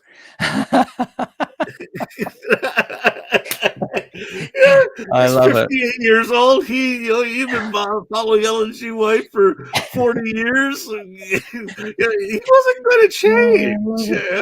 I love it. Yeah, yeah, and I think too, like, I don't think you and I hopefully aren't coming across as if we're saying people should change. Like, find out what works for you, but you and I are similar in that we like to sort of play the both sides in our heads at the same time, and you can defend or criticize both at the same time too. I am saying I understood what I was taught. The facts conflicted with it. I lost my faith. Weirdly, I'm half-assed looking back at it because of Donald Trump. My goodness, all of a sudden the great controversy is coming true. It is absolutely bizarre to me that quote-unquote evangelicals are the demographic that is making this man a possibility to be the president of the United States. I mean, would you want your daughter to bring him home? You've heard it here, folks. Jim Wagner believes in the Great Controversy by Ellen G. White. The prophecy is coming true. I'm bringing up a question from Test the Prophet, and he says, does Wagner know if Rea ever endorsed Kevin's book, White Lie Soap?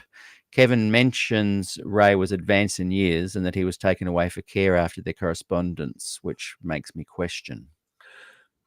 Kevin says, I think in his book, and he said it to me, I talked to him earlier, I don't know, within the last 6 weeks. I bought his book. That took a couple of weeks to get. I read most of it. He and I have emailed a couple of times. He sent me, as I said, over 200 pages of material he got from Walter, and it really was a godsend. It reminded me of it. Like I said, it's been 30 years since I did any of this, and it brought an awful lot back. I know Walter, I guess, acknowledged that he does thorough work, and that sounds like Walter. Walter is real honest that way. And like I said, I've been through Kevin's work. It's meticulous. He's worked so hard to get it. It's just so funny that it's they claim, they always say, well, Walter was the one to find the parallels because he did have such a uniquely deep understanding. He could literally recite pages of Ellen G. White, and so then when he opens up another book and sees it in there, they jumped out at him. But then they say, but then he's the wrong guy to handle anything else on that. Well, I look at it as his case, and like I say, it's a forest and trees things. He is so working to nurture the truth. He doesn't seem to understand that he's effectively saying he believes in plenary inspiration. You can find Adventist sources that say they don't believe in plenary inspiration, and then they give you all the arguments for why it's not dictation. They seem to forget that just saying she was a human being doesn't cut it. We need to know what of her message is from God. One of the things that you remember, I went on in that paper, and we reminded her. She also said that pork eating causes leprosy, and wig wearing induces blood to excite the animal organs. Mm. Now So is how that do from you God, decide which is from God? yeah, Yeah. is that from Yeah. God or isn't it? You could talk, her books on education. Prescott essentially says he's the one that assembled them. So, Mm. I mean, And how do people define it? Do they say when she says, "And I was shown"? Does and she here's say, a, "I was"? here's a real good one. Does she say, "I was Remember, shown about the pork"? they don't. You gotta. They're making their living off of her. They always have. And now again, there's nothing wrong with making a living. These are people that think they're fortunate enough to be able to sell the truth and put food on the table. That's a damn good job. Mm. Have you ever thought about, they've got to think pretty good about themselves that they're doing the Lord's work, for crying out loud. Mm. My Angelou always said, would believe a person when they tell you who they are. You read the letters between them, and you could see it as, well, when they give blessings to each other in the beginning, the salutation and the close of the letter. Well, I had relatives that literally every time we got in the car, they prayed. Mm. Before they moved the car, they prayed. Mm. I think a lot of the pastors are that way.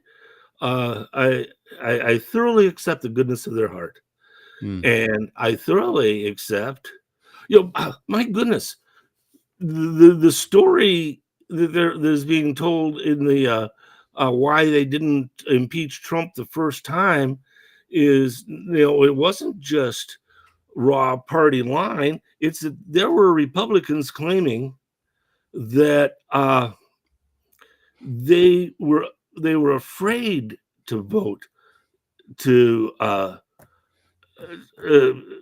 kick him out because of threats from the constituency. That's a sad thing.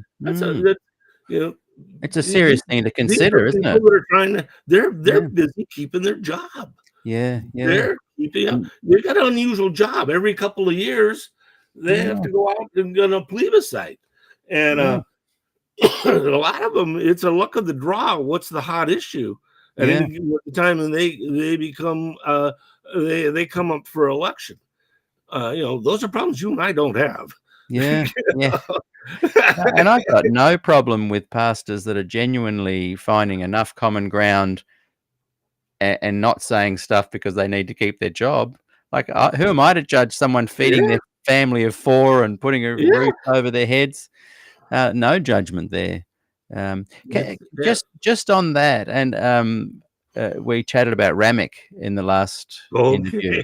Just a quick thing on Ramek, where I was reminded in our last interview when you would talk about, if you're, and being a lawyer, you're defending sometimes the different cases, whether you believe in them or not. It's your job to put forward. You've been hired to do the job. He was hired to do the job of suggesting that she hadn't breached copyright. And I was interested when you said that he did the job he was paid to do.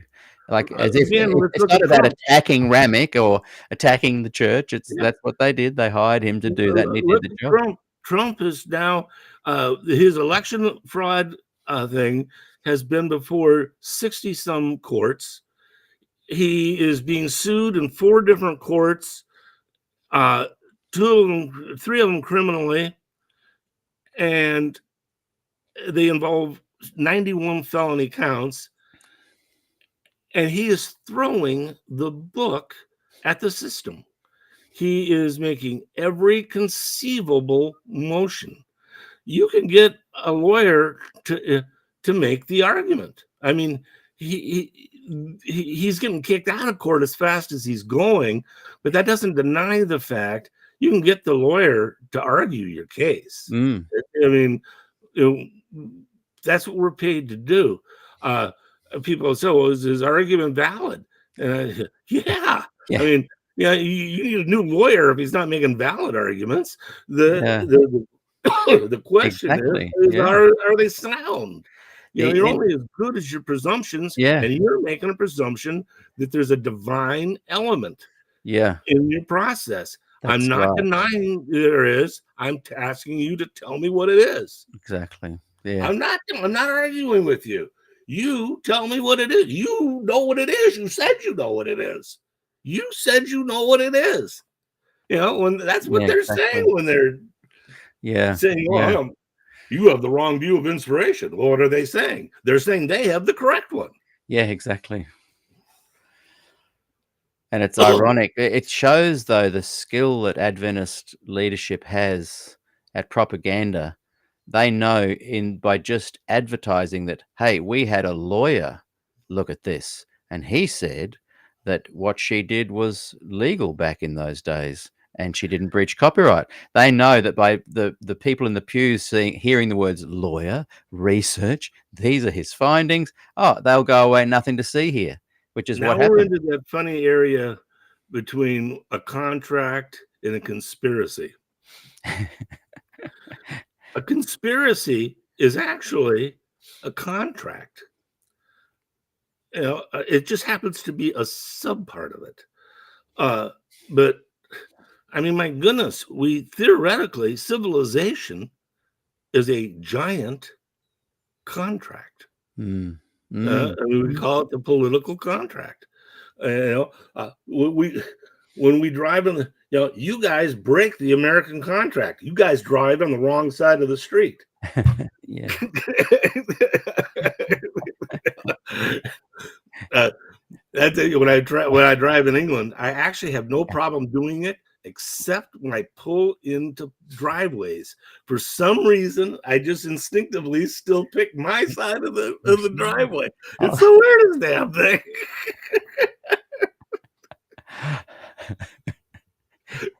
Oh dear. Yeah. And then some parts of Europe are mixed. So Oh even yeah. more Oh, yeah. confused. Germany is the same as America. Plus, in Germany, you're on the Autobahn. It's amazing what 140 miles an hour does. Yeah. I mean, you say, "Oh, that's way back there." You look ahead, then you look back, and my Yeah. God, they're right on your bumper. Yeah. Oh, I'd love to go and experience that. I'm going to bring up a comment by Arthur Klim, and glad you're watching, Arthur. I'm just going to talk to Arthur for a second there, Jim. Arthur, we're going to do a show together on Fred Veltman and the 8-year study. And Jim, you'd be more than welcome to come in on that in the comments and give us some thoughts. I agree with Arthur. He says, and and so Arthur's going to come on. And Arthur, just talking to you, if you're free, not next week, the week after, can we do 2 interviews in a row on the Tuesday and the Wednesday California time at 5:30, and the Wednesday night at the same time? And I need the exact dates. I'm going to be out of town at the end of the month. Oh, okay. Yeah. Well, you'll be able to watch it back and contribute comments later. But he has said here, and I think it's a good comment, we all have an a priori view of naturalism. That's what makes a claim of a miracle powerful. The problem is when we credulously accept miracle claims.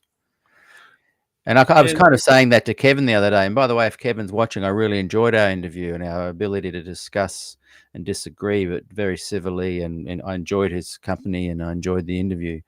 But I pointed out to him, why do people lean to the Loughborough? She held it high. Why do they lean to believing just credulously these miracle claims without really looking in? And here's someone that was an eyewitness there saying, no, it was just a few minutes held down here, and it's only 7.5 kilos. An 18-year-old woman. I don't know. This is now you're into philosophy. We all have a measure of sociology. credulousness. We all have a measure of credulousness. Uh, I come from uh, the Jessica Rabbit School of Psychology here. Yeah, you just can't help the way you're drawn. Mm. We're all drawn in a specific way. Walter makes a really nice says a really nice story that way about himself. I don't remember if it was in the Ankerberg show. I don't think it was in the Ankerberg show. I think it was in 2005 when a local radio station in St. Louis was covering the General Conference and was interviewing people that, the Adventist celebs type thing, and they put Walter on. That was kind of an interesting one. And Walter's telling his story, and he said, well, I was in Lodi, California, a teenager, and I got invited to Lodi Academy for some event and found out that I could work my way through there. And, that's what I did. And, from there, he went on to Walla Walla, and they went on to get, 2 bachelors, 2 masters, a bunch of other stuff. I mean, he's got over 250 college credits. I mean, I got a Juris Doctorate, and I'm nowhere near that. Although my wife might have it, but she doesn't have her doctorate yet. But she's got masters and this and that and that and this. So I'm sorry, I kind of lost my point on that. I apologize. That's all right. Let's see, I was trying to make a point about Walter. He was on that show, 2005. Oh, yes. And he said, oh, yeah, that's right. Oh, it was poignant. I hadn't seen him in 15 years. He said, I could have, the place could have been a Mormon place. It could have been a Catholic place. It could have, been and I would have adhered to, I would have been indoctrinated by them. In other words, he recognized that about himself. He's probably a junior, what we call junior high, or maybe a freshman in high school. And this way of life, this putting a roof over his head, gave him these values and this worldview. Yeah. And it was so much of us. That's why I'm a very ordinary person. I come from blue collar people. We went to church every week. I went to first Sunday school, sang in the choir. We said grace at dinner, at meals, and we said our prayers before we went to bed. And I had an uncle.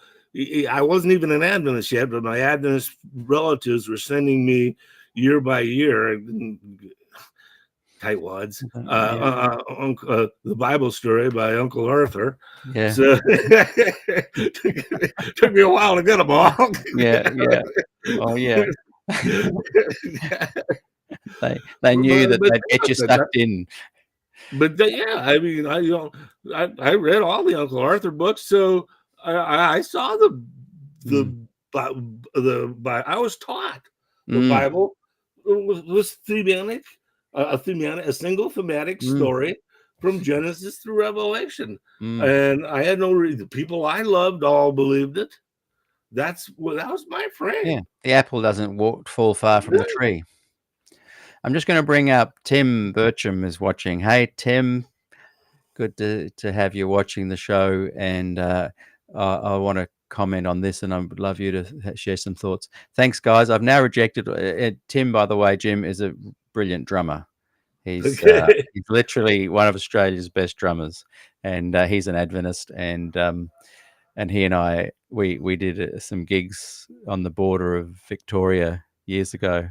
And it would have been he's making a big mistake, because the best argument for the New Testament being scripture is that 70% that's Old Testament. That's just proof that it's on all fours with Old Testament.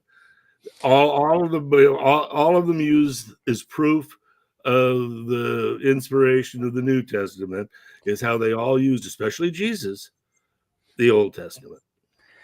And what he's referring to there is I've now rejected all my favorite drummers due to them playing note for note stuff from other drummers. And what happens, for example, in guitar and blues, and we're all copying and ripping off other people's rip. You know, I've stolen stuff from B.B. King and Stevie Ray Vaughan, and he stole from Albert King and Jimi Hendrix, and Jimi Hendrix copied. And there's a known kind of we're all stealing. Robbed from. But I'm not saying. But I'm not saying God gave me this lick. I'm not saying God gave me that. But I'm also drawing from a resource where we know that we're sharing the gold around, as a New Testament writer sharing the gold from the Old Testament is not quoting from material that is said to be not quotable from, if that makes sense. But now think about it. Now you're working at the Review and Herald publishing business, and it's the most important thing at first. Although Kellogg starts bringing in a profit pretty quick. So I mean, the sanitariums, there was loot in sanitariums, but I mean, what really made the church go, as much as the 10%. And remember, they had to phase in the tithe. They did not tithe right from get-go.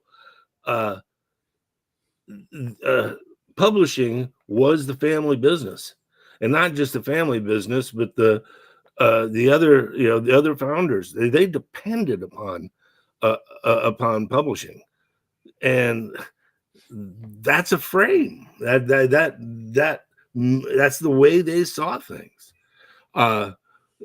So it's easy to see that they actually did it in good faith.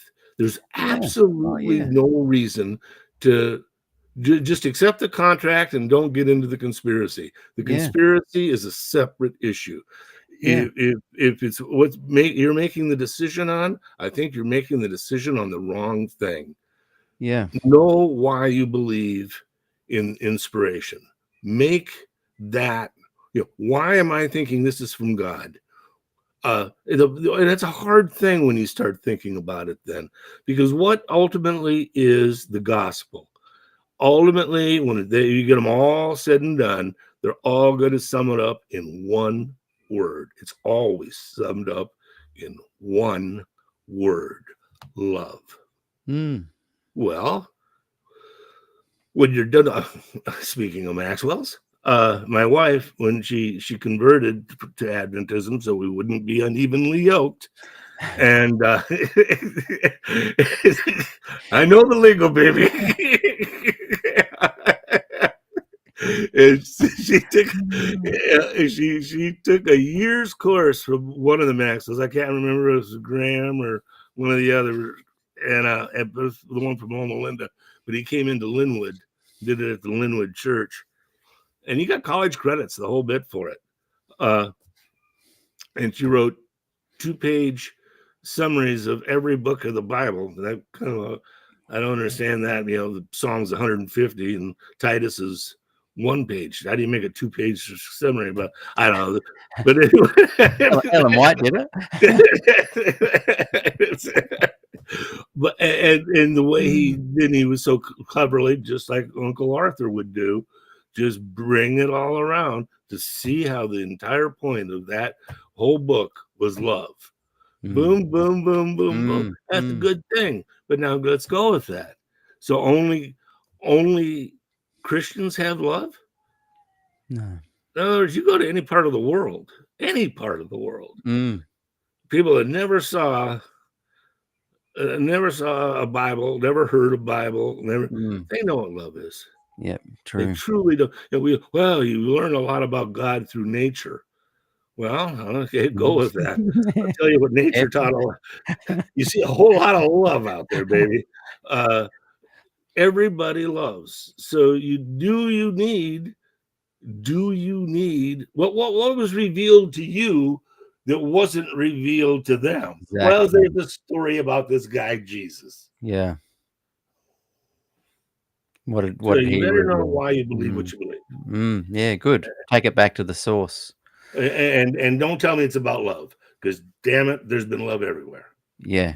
I said that to Kevin, and a lot of people I've talked about the investigative judgment and the sanctuaries. Yeah, but what's so different about what's already discoverable in the gospel and elsewhere?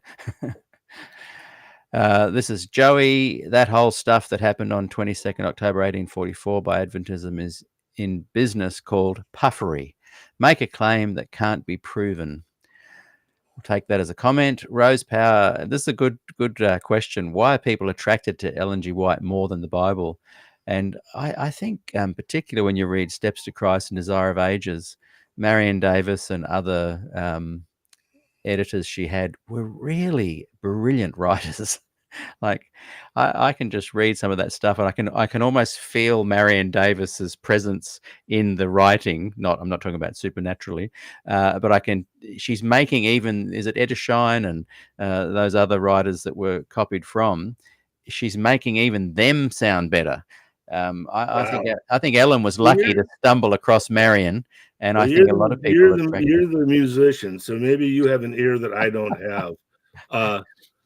There's boy, I've heard that story both ways. Yeah. You know, well, I'm meaning comparing Ellen White to the Bible. Some of Desire of Ages is beautiful to read. There's a beautiful I've heard that so much from people. Cadence. There's a cadence. I remember, I guess it was ninth grade.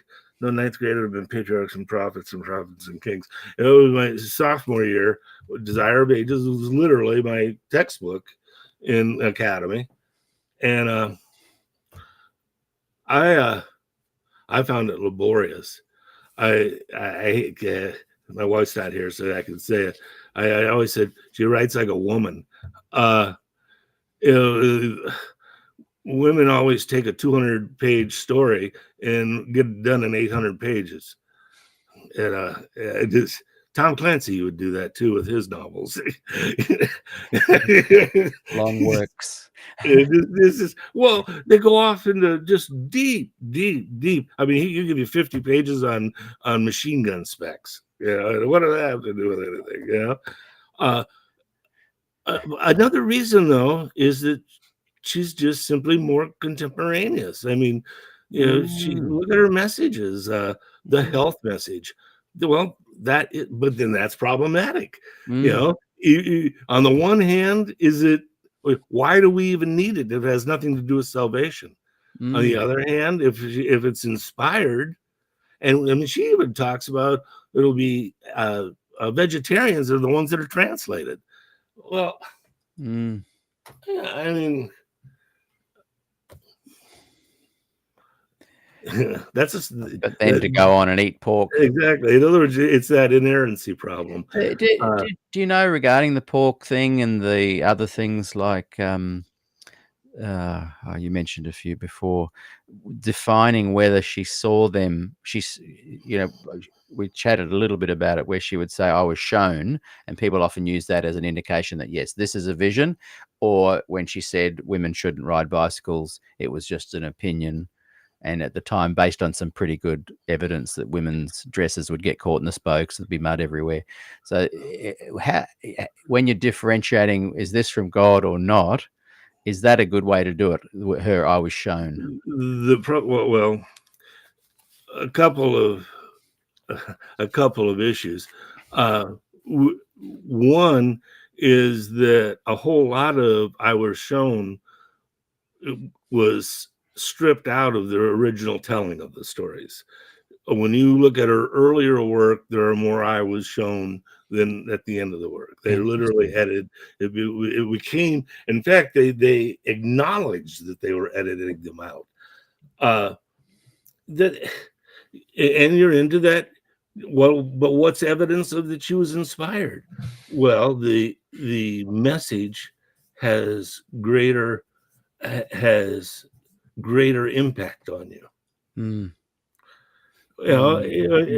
If she used March's words and he wrote them 10 years before she did, now, was it inspiration that had that effect on you, or was March inspired? Maybe March was inspired. But then it boils down to, what does it have to do with salvation? And now all of a sudden you're back to, what does wig wearing and pork eating, and what does that have to do with salvation? Mm. In other words, now you're back into, she has some skeletons in her closet. She was a Methodist, and not just any Methodist, but sort of like a Pentecostal version of Methodism. Aesthetic rules denying themselves things have been considered a way of making yourself holy right from the beginning. I mean, read your Bible. How many times are they going out there for 40 days without food and water? And that's all you need. All Christ had was one outfit, and it didn't even have a hem. I mean, I wore that one too. I was a ghost for several Halloweens.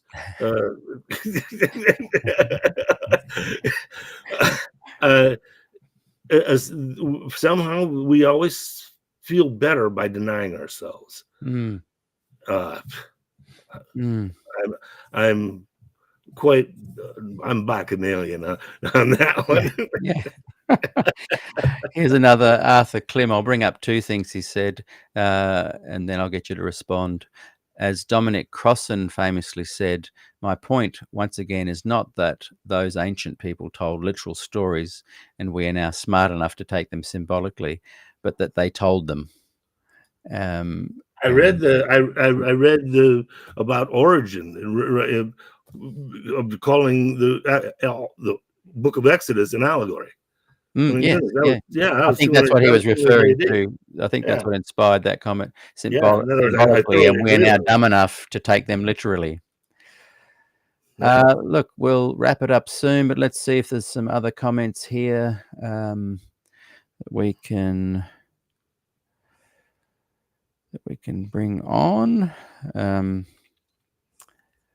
if you see anything there in the comments that you'd like to so you were talking about, you're looking at the 21st and 22nd. I will be here that week. I will be here that week. So what I was suggesting is he and I are going to come on and do a show about the Fred Veltman, and I was wondering if we could have you in the comments raising issues pertaining to what we're talking about, anything we might have left out, and be ready to bring you on the show to add your 2 cents worth as well. If you're available those dates. So not next week, the week after. So the 21st and 22nd? I think so. I'm always confused. Yeah, I could. So mainly in the comments, Arthur Klim just brought Arthur up on the screen. He's watching. And that's if Arthur can. Arthur will chat off air. But the idea would be you mainly writing in the comments down the side here from YouTube or Facebook, wherever you watch it. Oh, he has special knowledge of Veltman. I did not bother to read it. It was just well, most people didn't. It was a massive long. There's the really long. Is it 2,500 pages? It's a lot. It's like that. And then that's the main thing. And then there's a 2.5-page summary, and then there's the Adventist Church 1 paragraph. The 8-year study of Ellen G. White's. By the way, this is in Terry Gladson's book. He originally called it A Theologian's Journey, but I think it's now calling Leaving Adventism or something, a much pithier title. I've had him on the show. He's very fascinating to talk to. But so we've gone from the 2,500 page, and correct me if I'm wrong, Arthur, 2,500 page research project down to a 2.5 page release by the church into Review magazine, Adventist Review, whatever the minister's one was years ago, but I think that was mainly a subscribers magazine, and then into the main general public. This is all they wrote.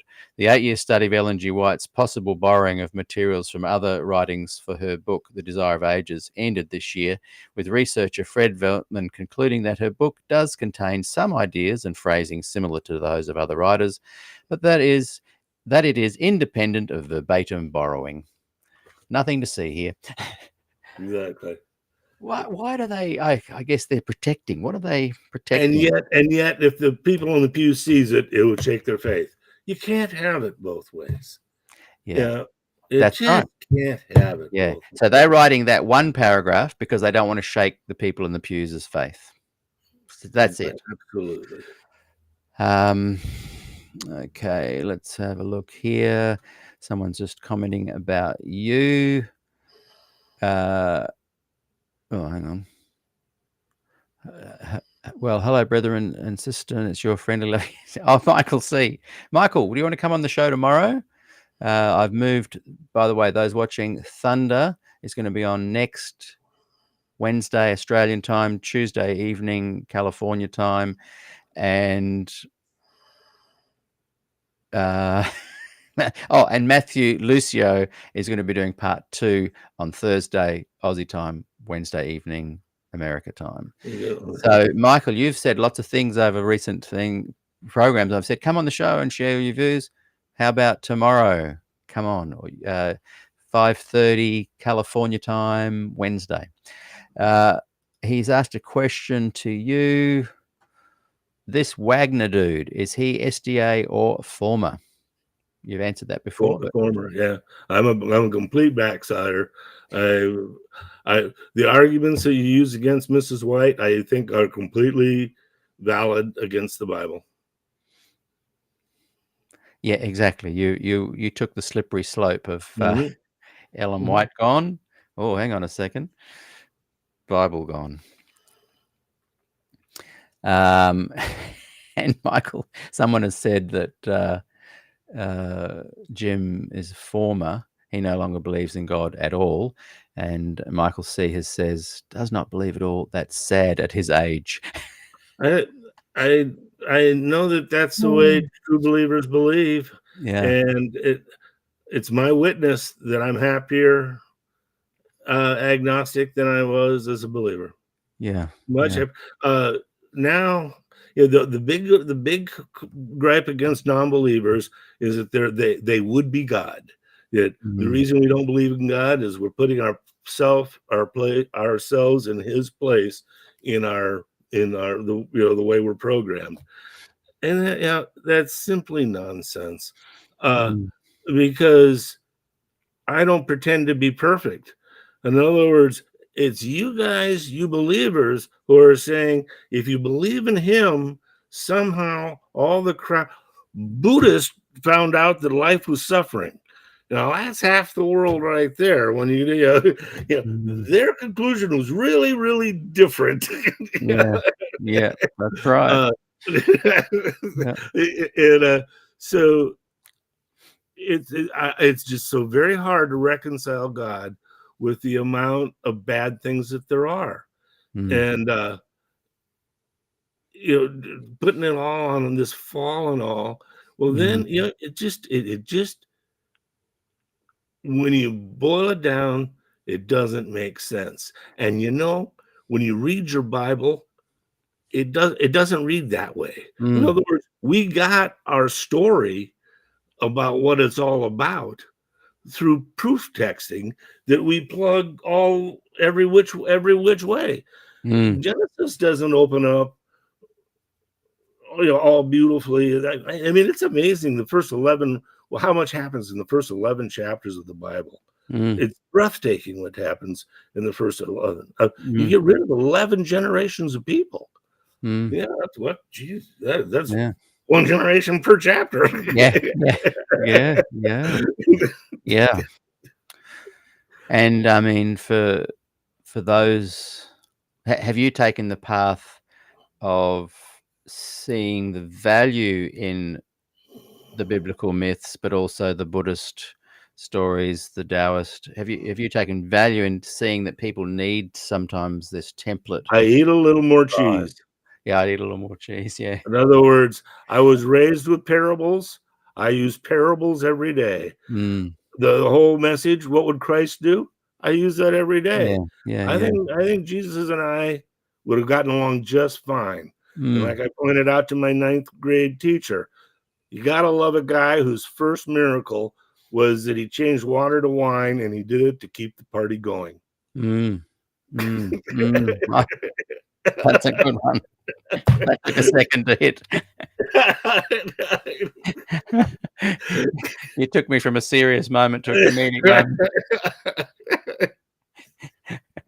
Oh, I like it. And this line here again from Michael C. And Michael, write in the comments right now. Yes, I'll be on your show tomorrow, California. I'm one breath away from nothing. 5:30. That's the whole point. I Okay. know. And these kind of things, come on, brother Jim Magnet. You're too old to not believe in God. You know the SDA truth about death, and you are one heartbeat away from standing. See, I could say to him if I believed. Nothing. In other words, what Yeah. is you're nothing. Okay. I no And- longer exist. All right. Yeah. And if I believed in unicorns and fairies down the back of my garden fully, but there are people on the planet that do. Oh yeah. If I said to Michael, mate, you need to come on board with this fact because you are literally only minutes away from to the presence of these fairies that will enter you into this dream state past, and I don't want you to miss out. I mean, it's as equally incredulous for me to make that statement to him as him making it to you. If I'm not there, I didn't miss it. Yeah, exactly. I missed nothing. And I'll just bring in this one. Who has written, when it comes to the gospel, St. Paul does not entertain the preaching of another gospel, not for a moment. Ellen G. White was teaching another gospel. What are your thoughts on that idea?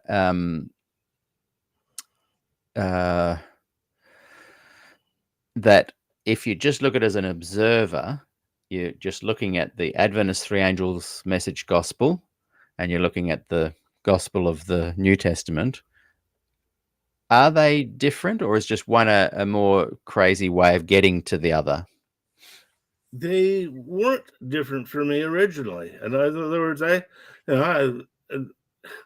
don't think I had thoughts like about righteousness, about faith, and exactly what a Trinity was and all that. Right. Before I came to Adventism. Like I said, I went to Sunday school every week. I went to church every week. I was in the choir. I did all the, I said my prayers, said grace. I was a Christian by example, which is very similar to Christian by proposition. I had no reason to disbelieve. I had absolutely no reason to disbelieve, and every reason to believe. Everyone around me believed.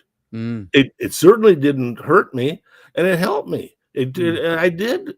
The hardest thing for me on all of this was I had a very strong sense of right and wrong.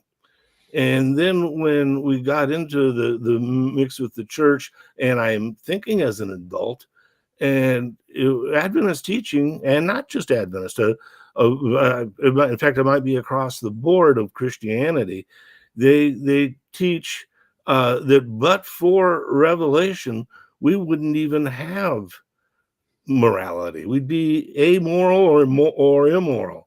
That it was revelation that gave us our very sense of right. Wow. Yeah.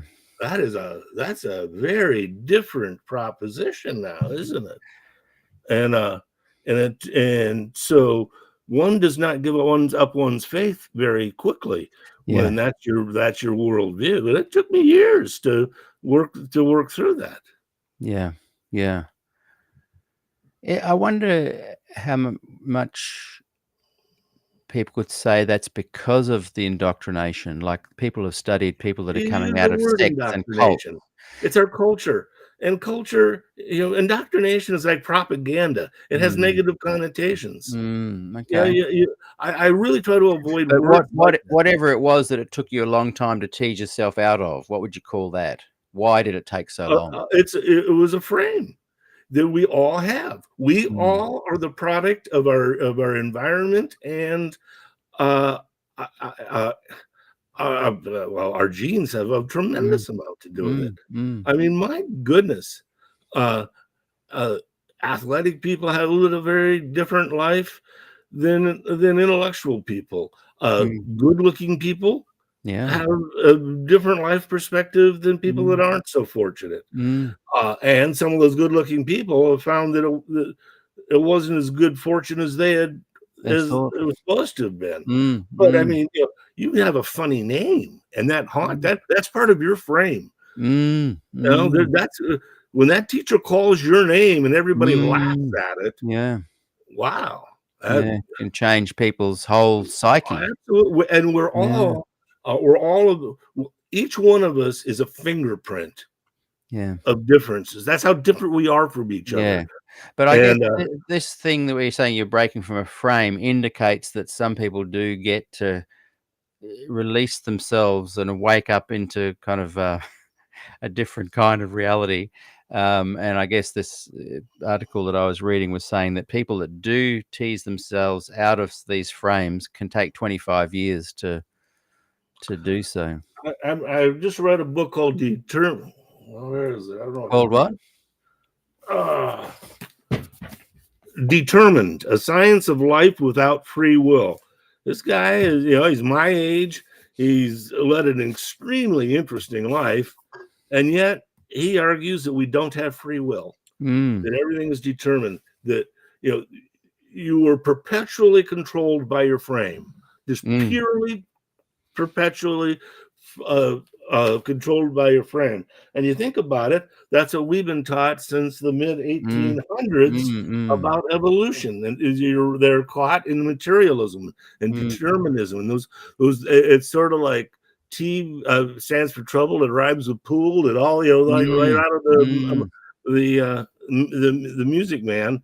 They just can rattle those words off. That they all slippery slope. It went from evolution to mm, mm. materialism to relativity, and it's and there goes your soul, and then there Yeah, goes your soul. yeah. What's the author's name? I'll get. Oh, I wasn't advising it for the And group, but when I've chatted. Sapolsky, Sapolsky, Robert Sapolsky. And when I've had on the show people like Robert Wolfgram and Rick Ferre, they're sociologists, and when you look at these kind of things from anthropological and sociological perspectives, you realize that it's not an Adventist thing. It's not all these groups are bad. It's a people thing. All these kind of things that we're talking about today with Ellen White and beliefs and claims and miracles and the confusion, it can be found everywhere. It's like as humans we bring up this kind of like you say, it's a fingerprint See, that's. as a lawyer, I have to see my client as a fingerprint. I Mm, have to see the person I'm opposing as a fingerprint. I get as close to objective as we get, mm, but I'm still well aware of my own credulousness. mm. Yes. There's this thing Yeah. I don't invariably that word is just a multisyllabic way of saying I'm blind. I missed something. Yeah. Yeah. Because of the way I see things, I didn't see something. Yeah. Yeah. Which we Yeah. all do. Yeah.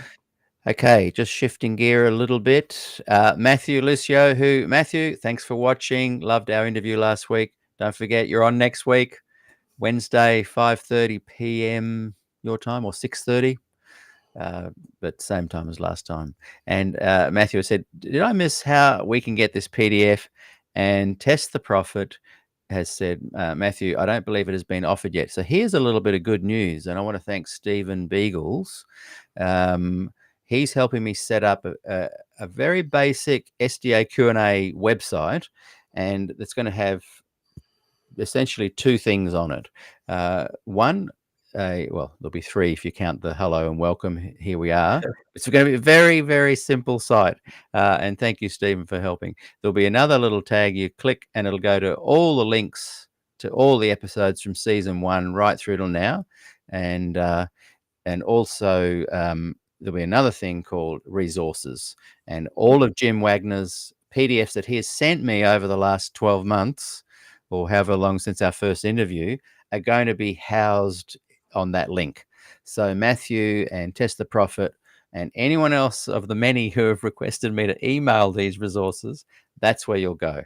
And I think if you want to watch the website in construction, I think it's going to be. Stephen, if you're still watching, just put the link in there, and we'll send people,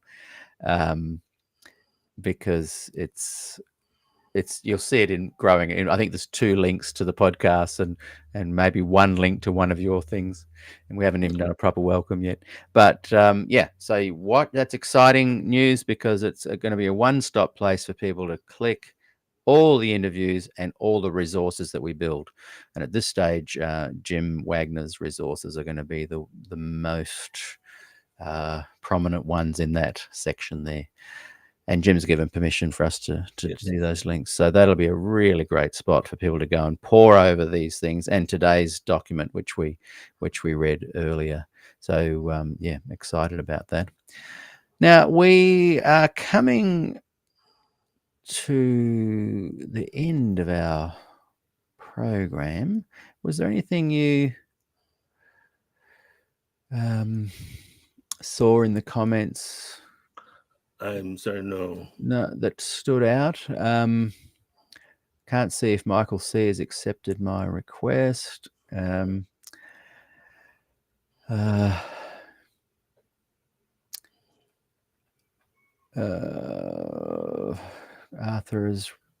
Arthur Clem has. Arthur's accepted to the 2 weeks time. That's great.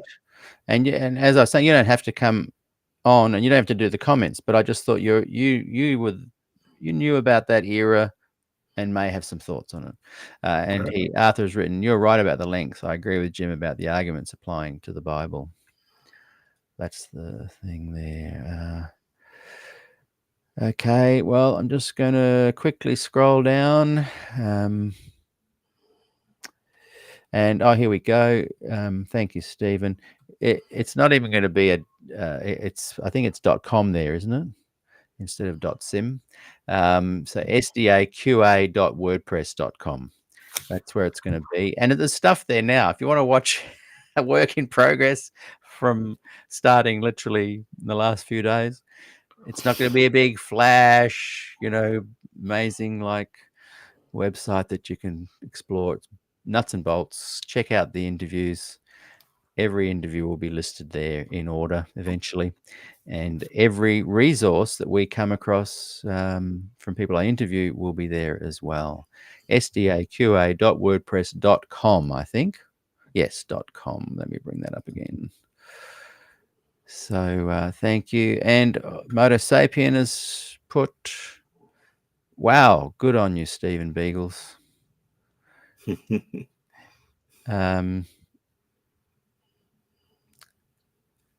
Let's see. Look, I'm trying to get people to realize that when they write, can they please put their name? Yeah, look, I think. Are you in the SDAQ&A Facebook group? There's a lot of conversations that go on there. You're welcome to join into. I tried to tag you this morning, but sometimes the tags work and sometimes they don't.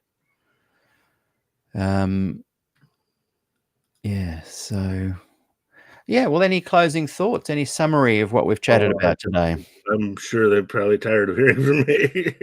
Give us a 1-minute summary. Oh dear. Look, I've really enjoyed our conversation today. I've been talking to Jim Wagner, attorney and friend of Walter Rea, who wrote The White Lie. I wanted to talk about Pirates of Privilege, but let's do that in a month or two and just focus the whole episode on Pirates of Privilege, which is an incredible book. And Kerry Wynn has some attachment to that as well. From memory, he did some editing. He's another one I met strictly through you, so I have limited knowledge of where he So we might be able to maybe do an interview where he comes on board and chats a little bit about that as well. I don't know, but that is the Pirates of Privilege. What an explosive read! What are your thoughts on? Well, I told you my favorite story. I was not really very involved with that. I'd have to do some homework to contribute to that show. But Walter's favorite thing out of that was when the church on the Davenport bankruptcy was the church ended up for a cup of coffee owning an interest in a whorehouse. Oh, yes. Yeah. Oh boy. Okay, well, let's make that a separate interview. And please like and subscribe, everybody. It really, really helps. And if talking about coffee, if you're enjoying my channel, you can do a little QR code there, scan, and make a donation. It really helps. And I really appreciate as I'm expanding the show. We've got 2 shows a week now. And also I'm starting up a short 10-minute reaction video every week as well I'll be doing. And if you enjoy the music I produce, you can go on Spotify there. And if you just look up Standing at the Cross, an album I did about 20 years ago now, and still being enjoyed, go to Spotify and look up that one as well. Well, Jim, stick around for a few minutes after I end the program, and everyone else tomorrow, look forward to joining you same time, 12:30 Australian time, Sydney, New South Wales time, and I always give California 5:30 p.m. Wednesday night, because you can then extrapolate all the other time zones there. Thank you, Jim. Loved our conversation, and we'll look forward to chatting again in the future.